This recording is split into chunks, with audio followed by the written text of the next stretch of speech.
Alright, let's start with the pros, guys. First of all, Hunter is a very long range and high damaging character. She's very easy to play because of this, and she can do most of the content really easily. The second thing I like about Hunter is that she has simulcast with her Falcon, meaning she can use many skills in conjunction with each other in a 1-2 fashion for a lot of extra damage. And guys, I'm going to point this out, but she has one of the best mobility skills in the game, bar none. 8-way movement with multiple casts and resets. It's hard to beat that. As far as the cons go, she has many skills that are quite cumbersome to use. One of them is her high damage 45 skill, which needs 3 casts of the skill before you get the full damage, and the other skills I'm thinking are her level 60 and 95 skills, both of which are skills that you ride Falk, have very slow animations, and are generally at odds with the rest of her kit. Now, while this character does feature some iframes, the low level ones that are highly abusable also have terrible range, so it kind of goes at odds with her long range type gameplay. She does have other ones, however, they have drawbacks as well, such as the carpet bombing, which requires you to ride Falk and just waste a whole lot of time and damage. Overall, I think I'd rather use the mobility skill to dodge attacks instead of trying to iframe through them with this character. And lastly, guys, this character suffers from the new character tax. Anytime a new character gets released, you're gonna have to pay a lot of money to get certain things such as plat emblems and battle emblems. Luckily, there's events right now, but that will not always be the case, and then that's when you're gonna feel this con the most.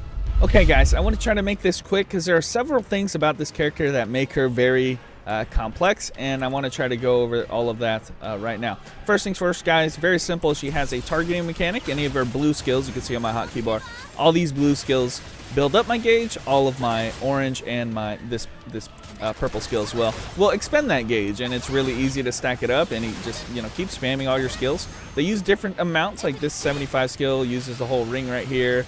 This one only uses 1 tick of it. This one right here might use up, as this is your 95 right there, might use up another ring of it. So you have to be mindful as to how many they will use. Like, for instance, this purple skill right here actually uses up all of it. It blows up the whole thing.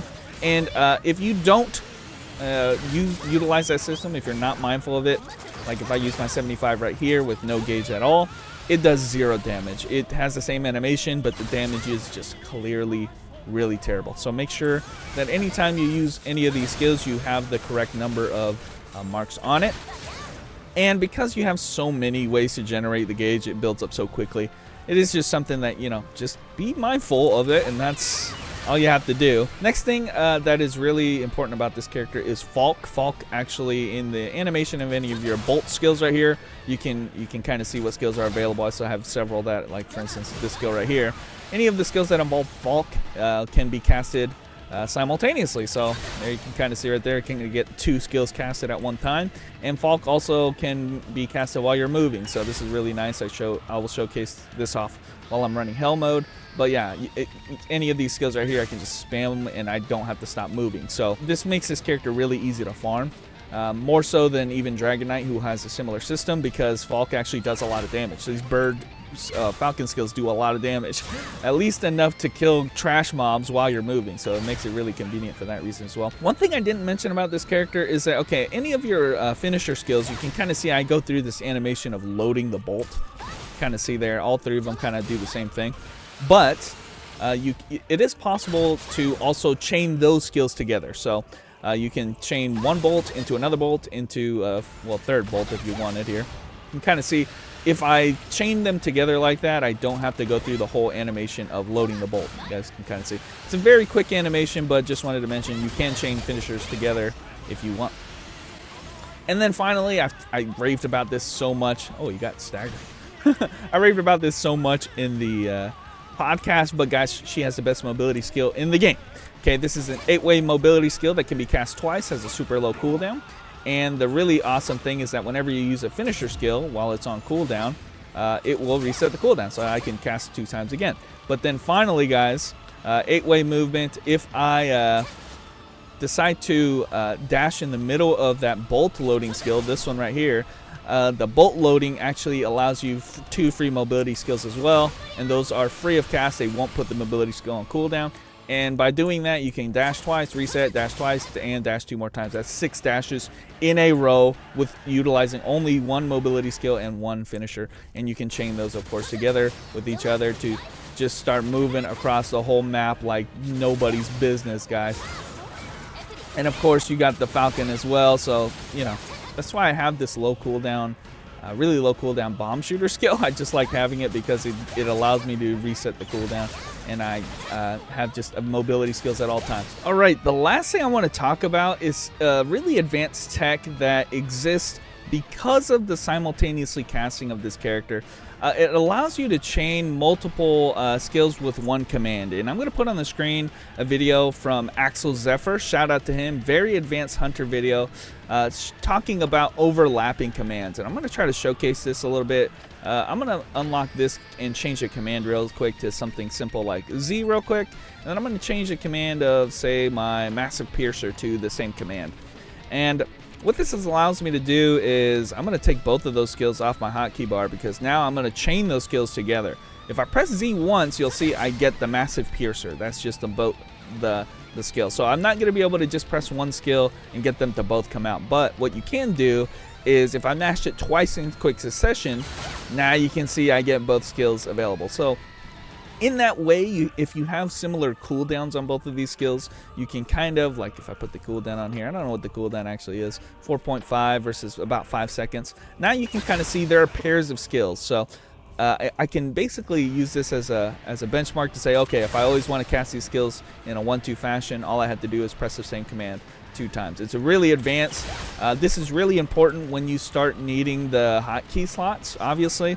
Obviously, you can just press Q and press R in my case, which is what I've been doing. But when you get to the point where you're going to wear full customs, if you have to wear the spirit shoes, they require that you only have 6 skills on your hotkey bar to get maximum damage, and this is where you're going to have to start thinking about this. Maybe you want to start doing manual commands. This is kind of a shortcut and a really advanced one that can make more consistent combos and increase your deeps, to be honest, because it will ensure that you'll always get the same combo every time and that you're sharing the same cooldowns, and you know, you're not going to be able to press one skill without also pressing the other one. It's kind of the idea. But you want to make sure the 2 skills you pick have very, very similar cooldowns. Like, for instance, Sprinkler and Blade Feather have the exact same cooldown. Maybe you want to chain those 2 together. But again, check out the video, because Axel made an excellent combo video about what you could do that can really increase your damage and your deeps and just make you a better player in general.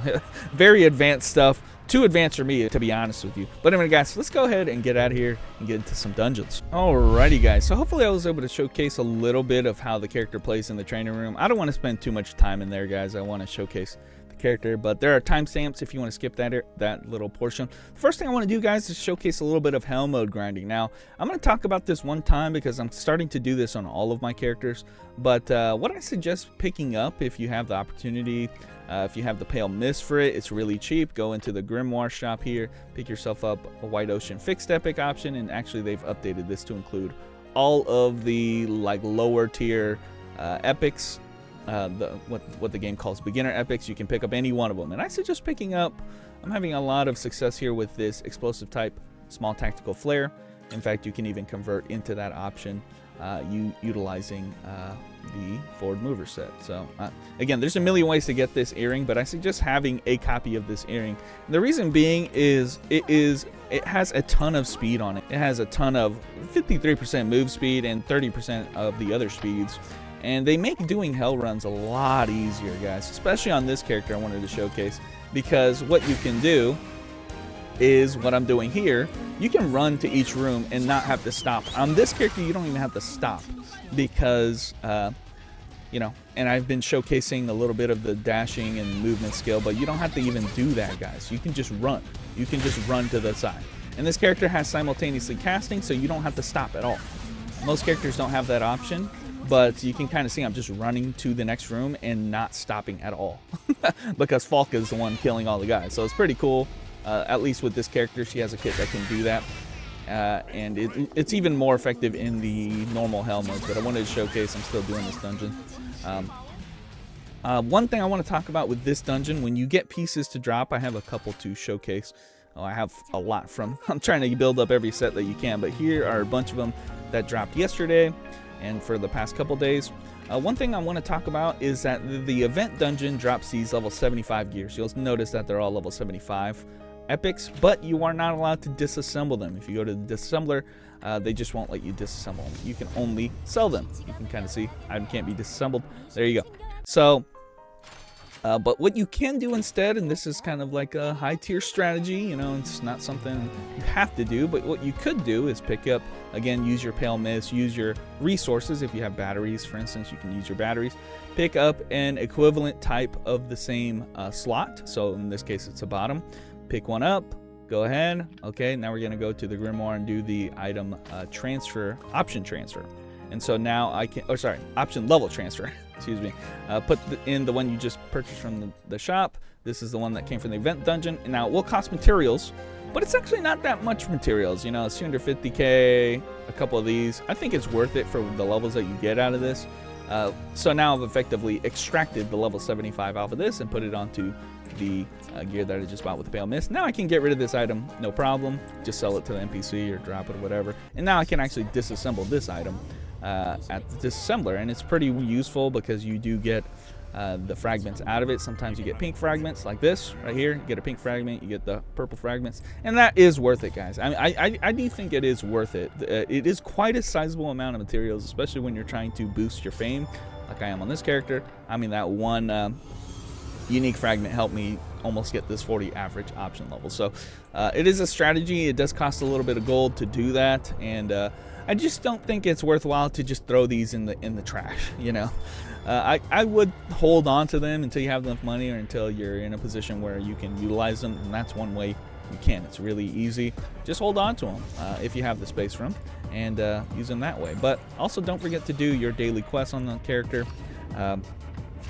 Here's a strategy that I always do every day on all of my characters is I pick up that ticket right there, and then I change these two quests right here to be ones that I can do within 2 runs of hell modes. So I've kind of explained this before many times, but we're doing the Asrahan hell modes here. So now I'm gonna do 2 runs of this, and again, talking about my strategy earlier, look at how good this is, man. I'm just running.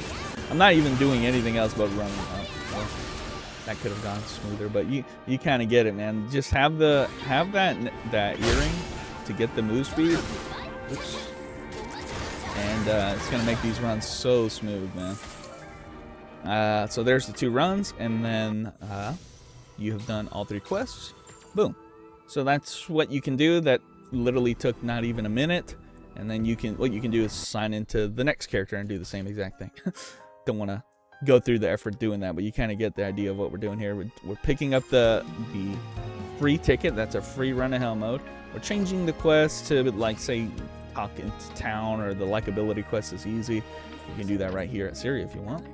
And just change these 2 quests. This one will always be 2 optimal level dungeons, in which case we're going to do 2 because we're going to run 2 hell modes. So that's a quick way to get a whole bunch of Pale Mist fragments and memory remnants, what you need to run the hell mode anyway.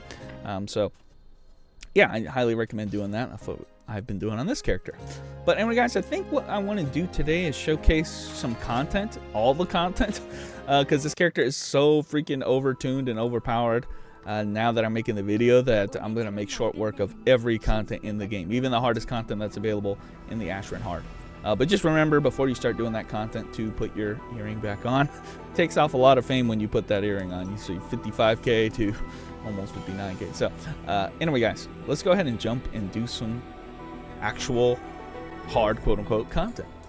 I want to mention right now, guys, I'm going to be doing the same run on this character and Vigilante, and this character is going to make it look absolutely like a cakewalk. But I'll have you know, this character is also like 3 times stronger than my my Vigilante. So you cut me some slack. Okay, didn't want to get hit there. So if you guys don't know how the Largo fight, this is the first time I've ever showcased the Largo fight. And how this works is, okay, there you go. How this works is there are 3 phases. And the first phase is generally what most would consider like the deeps check. Like if you cannot do gate 1, you are just not strong enough to do any of the gates. But if you can clear gate 1, you are strong enough to clear the whole thing. Now the thing about gate 1 is that this is, on top of being a deeps check, this is also a no hit check. So you are not allowed to get hit at all.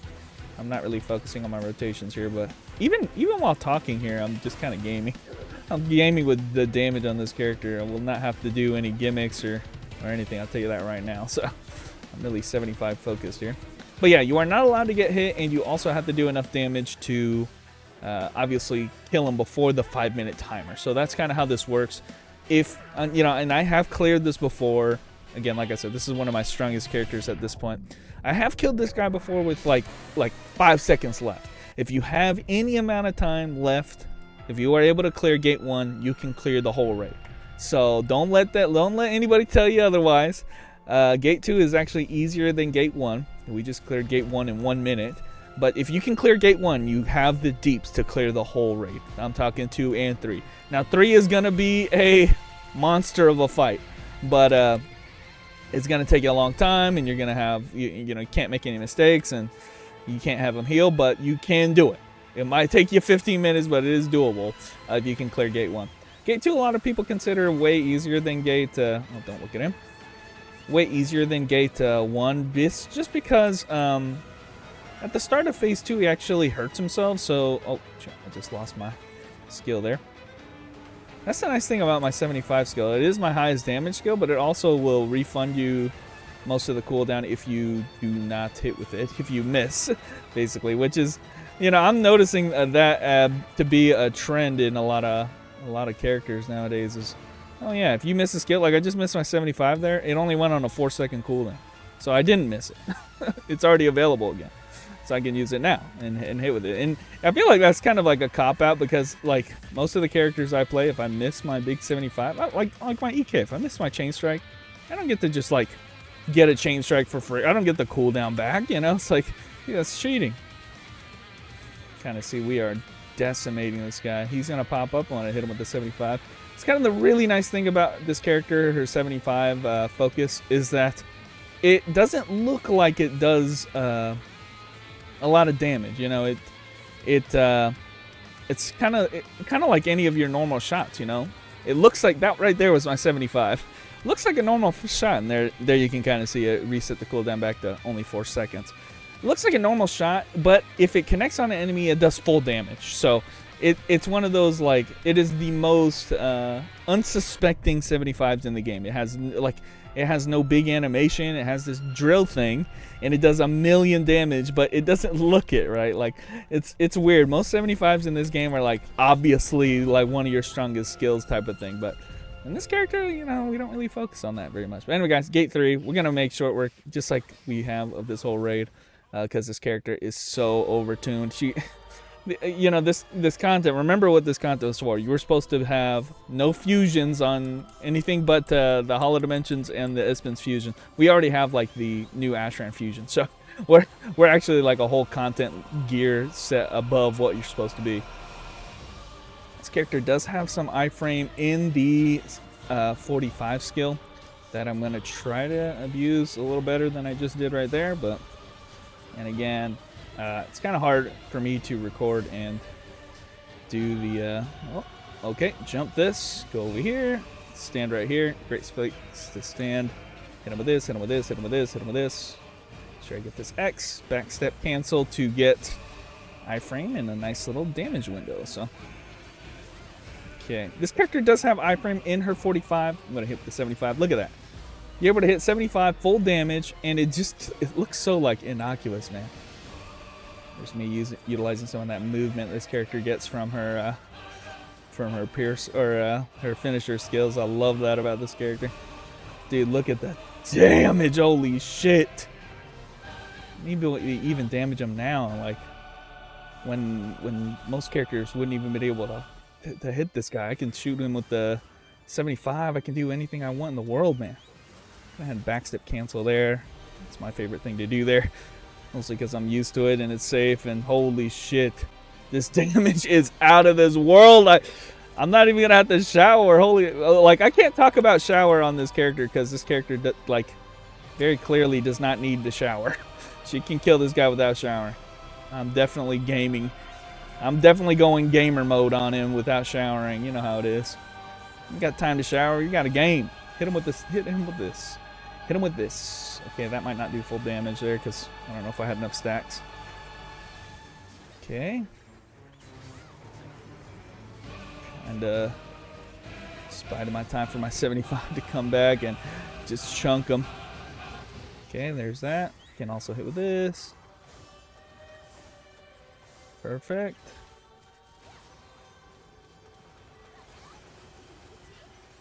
And another drill here, and he's about to be toasted, man. Okay.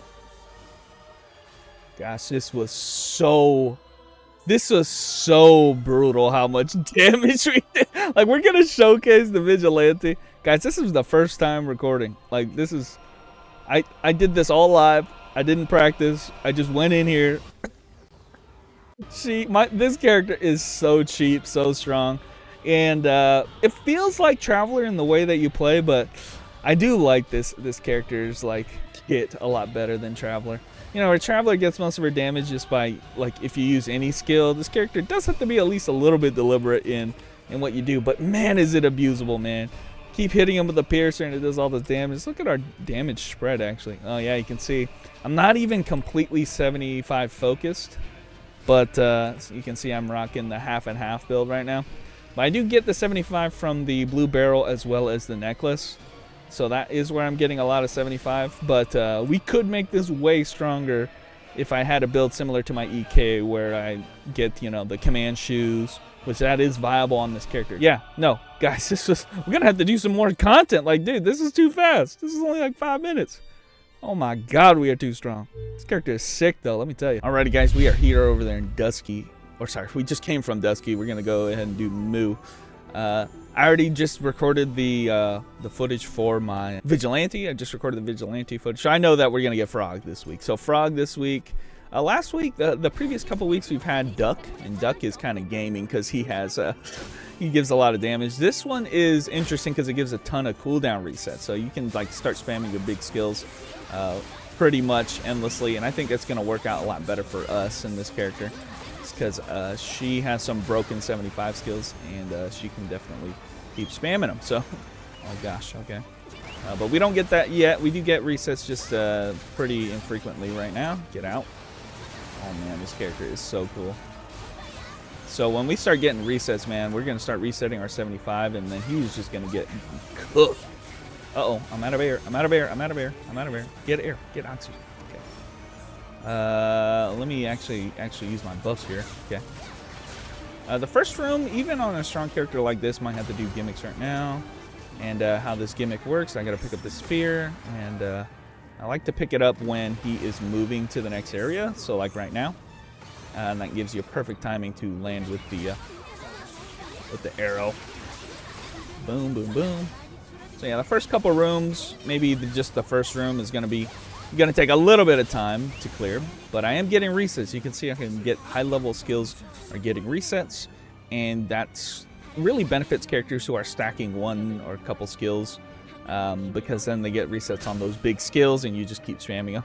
Like Chain Strike, this character 75, great example of a skill you want to just keep resetting. And the order, I mentioned this in the Vigilante video. I'll probably show this one first, but the order that you want to do this dungeon in, and get some iframe off of this. Oh, not enough, not enough. Just got hurt big time. The order that you want to do the rooms are get the power buff, then get this buff right here actually buffs up your creature. So he's like by the end of it, he's going to be a max level creature, and then you're going to get tons of resets. Basically, is what I'm saying. By the end of this, so I'm getting some, but not as much as it could be. So this one is a weird gimmick in solo mode, which I guess it didn't do right. I'm just doing everything wrong, actually. I'm just dying here, so... Okay, drill, but I didn't have a lot of stacks. Dude, I'm doing this really badly. I'm going to try to kill this guy without dealing with this gimmick, though. Okay, so that's a level 2 Froggo right there. You saw he just kind of transformed. He evolved Pokemon style. Don't sue me, Nintendo. I hear you're doing that nowadays. Power World and all that. Anyway. Yeah, we should be getting crazy resets. Well, decent resets. We're going to get crazy resets on the boss, but it's going to make it... Yeah, I already got a reset right there. Makes it super easy to spam big skills, man. He's not at max level, so he doesn't get as many resets, so sometimes he doesn't reset on the skill that you want if you're spamming a lot. But he will if you only use a couple skills, which is what we're going to end up doing. We're going to have to do once we get to the max level, because the Froggo is just... like, he's resetting faster than you're able to use the skills, let's put it that way. Okay, landed in here. You can often do this in like one shot if you're good with it, if you're lucky with it, I should say. You don't get into too many clouds. There you go. And there we go. I'm gonna try to get out of here. So those are the 3 bosses. Oh, sorry. What? I thought I fucked this all up. Fuck it. We've done 4 bosses. I got the extra lives. I have 10 freaking lives in this dungeon. I don't know. I'm just gaming at this point. I just want to kill. Gimmick here is pretty simple. You just stand in the green. That's the safe spot. Do not be in the black when he does an attack like this. Doing 2-hit slice there. And if you are in the green when he does some of the big attacks, he'll actually recover your gauge. So shoot him from over here. Could have gotten more gauge there. I'm like dying. Okay, kill him before he nuked me up the planet. But I killed all 4 bosses. Sure, you only have to kill 3, but that will make this boss even easier. But my Froggo is max level now, so I'm just gonna start spamming the 75 skill constantly. And I guess the 45 as well, if I can even bother to hit with it. Oh, don't look at him. Okay. Could have been ugly. Just gonna keep spamming the 75. I missed the 75, but you know how this skill works. It just gives you the cooldown back if you miss. It's not even a big deal if you miss. I'm missing like crazy actually, so this is not going well. I just shot 2 drills back to back. That is crazy, man. And the way this skill works is that will actually benefit this skill. It doesn't utilize the entire gauge, your hunting mark gauge, so you can actually shoot 2 drills back to back and have no consequence. Still get max damage for it. But yeah, I think we might be able to kill in 1 second here, but let's see. Drill. Okay, this is. I keep using the 45. I don't know if I should be because it's kind of killing my whole. Yeah, I think. Yeah, no, we're fine. We're fine. Get another drill in there. Get another explosion off from there. Oh, and he staggered. GG, man. Wow. And another drill and another 45. Man, the damage is crazy. I don't know what order I should show. Like, honestly, at this point, guys, this dungeon is like a punching bag to me. I cleared it in sub 6 minutes. I did an extra room for no reason. You generally just need to do the 3 rooms. I killed the extra boss just for the hell of it, man. I'm trying to kill on this character. Can kind of see the spread. My 75 I was able to use 36 times and counted for 40% of the damage. And my 45 is also doing decent damage still. But anyway, guys, this character is a lot of fun. Hopefully I was able to showcase how strong this character can be and how fun this character can be. There are different ways to play this character, especially when you go into, I mentioned it earlier, but when you go into command mode and you wear the full custom set, if you want to wear the where you can only have 6 skills on your hotkey bar, if you want to go that route, it is really easy on this character because you can simultaneously map 2 skills to one hotkey command and do combos that way and make it really easy, and you don't even need to have that many commands. But until then, guys, I'm just gonna rock this set. This is, again, more than strong enough, and I've kind of proven that you don't really need to have the full custom set, guys. I mean, you really don't. I don't think there's any content in the game that exists or that is going to exist that this character can't do with the gear set that she has. She's not even 60k fame yet. She is definitely strong enough for everything that's coming our way. But anyway, guys, I am done for tonight. Nights. Boog on.